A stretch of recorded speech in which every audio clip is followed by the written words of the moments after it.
நீங்கள் பார்த்துக் கொண்டிருப்பது நியூஸ் 21 செய்திகள். தமிழ்நாடு செய்திகளை உடனுக்குடன் தெரிந்து கொள்ள நியூஸ் 21 செய்திகளை பாருங்கள். உண்மை, உழைப்பு, உயர்வு. பழனியில் போக்குவரத்து காவல்துறை சார்பில் சாலை போக்குவரத்து விழிப்புணர்வு பேரணி நடைபெற்றது.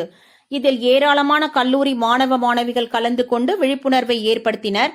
திண்டுக்கல் மாவட்டம் பழனியில் இன்று சாலை போக்குவரத்து விழிப்புணர்வு பேரணி நடைபெற்றது. போக்குவரத்து காவல்துறை மற்றும் பழனி வட்டார போக்குவரத்து அலுவலகம் சார்பில் பழனி பேருந்து நிலையம் அருகே சாலை போக்குவரத்து விழிப்புணர்வு கலை நிகழ்ச்சி நடைபெற்றது.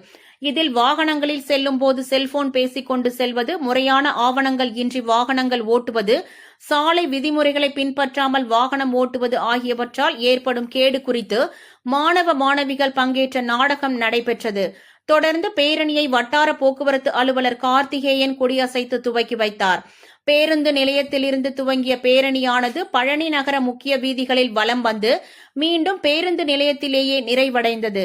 பேரணியில் விழிப்புணர்வு பதாகைகள் ஏந்தியபடி போக்குவரத்து காவல்துறையினர், வட்டார போக்குவரத்து அலுவலர்கள், கல்லூரி மாணவ மாணவிகள் உள்ளிட்ட பலர் பங்கேற்றனர்.